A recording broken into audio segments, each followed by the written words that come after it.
And we are back with some more One Piece character rankings. And we are starting off with a banger, Ivankov. Ivankov immediately goes to high tier. Assistant guy, his assistant's pretty cool too. Uh, not much character there, but still love them aesthetically. So mid tier. My biases just like leaking in. Uh, yeah, I think we're gonna learn more about like all of Blackbeard's crew, so I'll throw them in there as well. Uh, I same with Akainu. I think Akainu is someone who's going to have a very in-depth backstory where we're going to learn their like stalwartness, and I think almost in a way Akainu is like the inverse to Dragon in the sense that like Dragon is so stalwart in their mission, and Akainu is so stalwart in their mission that they have like no room in their brains for nuance. Marco. I love Marco. He's a special boy. Uh, Marco's a really good guy. Where do I want him? Probably high tier.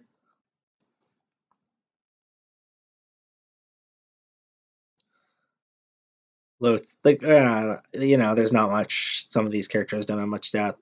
What talk about wasted potential? God, it's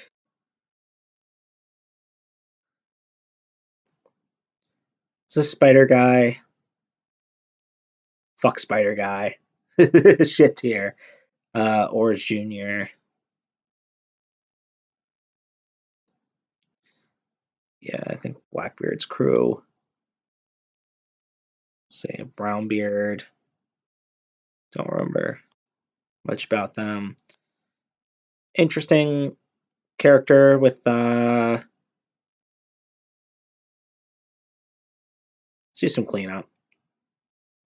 Sorry, my brain fog is getting real bad. It's like it feels like a literal cloud. Like I'm like thinking in depth about these One Piece characters and talking about them. All of a sudden, this phew over my brain. And I'm like, well, I can't talk right now. Uh, so fighting through the brain fog to get Sabo. Sabo is one of my favorite characters in the whole series. I love Sabo to death. First character I ever bought a figure of ever in my life. So mm, I forgot about a Nico Robin figure before that. Never mind. Sabo is such a great character. It's someone that grows up you know, in abject royalty, like and like is like treated spoiled and so well. Yet they're exposed to like, poverty and shit living and like what the world is really like.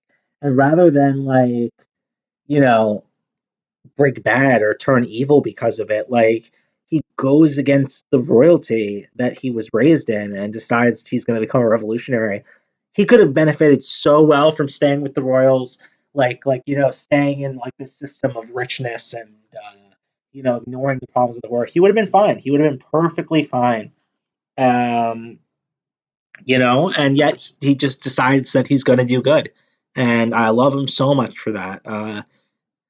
He's going right up here in God tier. you know, Rough exterior, Heart of Gold interior. It's a lot of the characters. Don't remember who that is. Don't remember who that is. It's just an octopus low tier plot vehicle. Oh, I hate him. I hate him. Fuck Caribou too. You're going in shit tier. Sorry, Shirahoshi. I hate your family.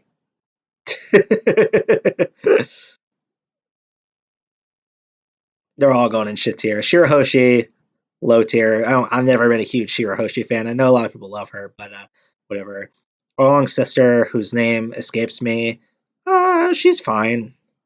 I'll put her in mid tier. Um, oh my god, why am I blanking on his name? What? Oh, brain talk's so bad today. Hody Jones. Hody Jones. My take on Hody Jones is that it should have been enhanced, powered up Arlong. It would have been so perfect for the narrative if they got there, the Fishfoot Island, and it was like the first real guy that they had to face before going into the Grand Line. I know that's the point of his role in the narrative, where it's like almost they're facing another Arlong to get into the second half of the Grand Line, like they did before, right before the first half of the Grand Line.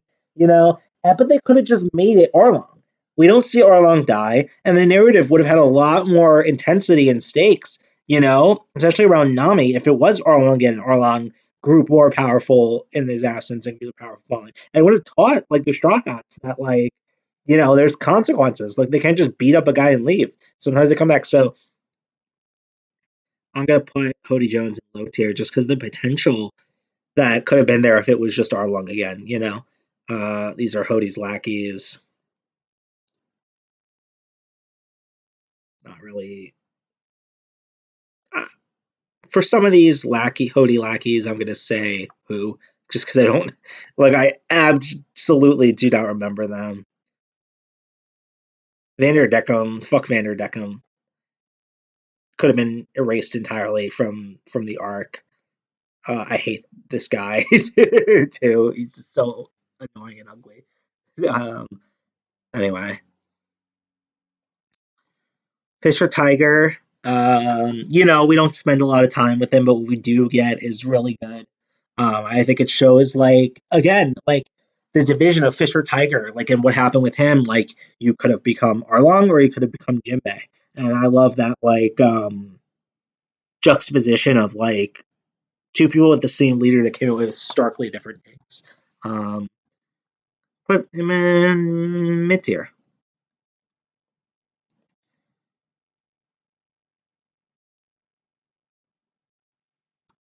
I'm blanking on everyone's names. Otohime. I love Otohime. I think she's an excellent character. I think there's so much depth to her that her husband lacks. I'm putting her in high tier. Koala. I think she's good, fun character with a good backstory. Mid tier. I don't think we've seen. But are we going to see any more of Aladdin? He's new captain of Jinbei's crew after he left to join the Straw Hats. I'm gonna put in low tier. Mouse Guard. It's really cool to see a Celestial Dragon that kind of diverts from the system, and tries to do good with their position. So it's an interesting take. Obviously, they reap the consequence. I think they're dead. So mid tier.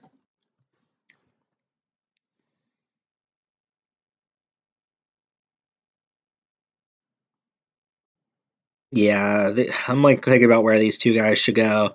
I'm gonna say low tier.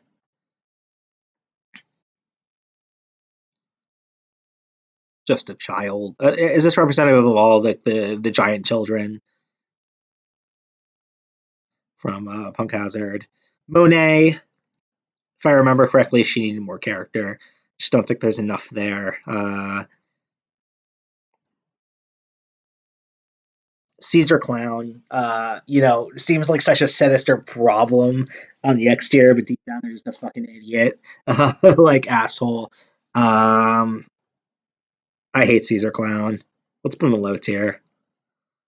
There's just not even a character.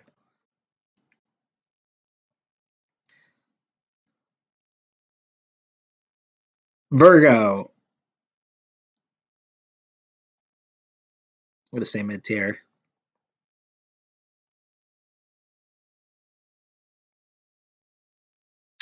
I have to go to the bathroom, so I think we're going to break here, and we will continue on next time. Sound good? Sounds good to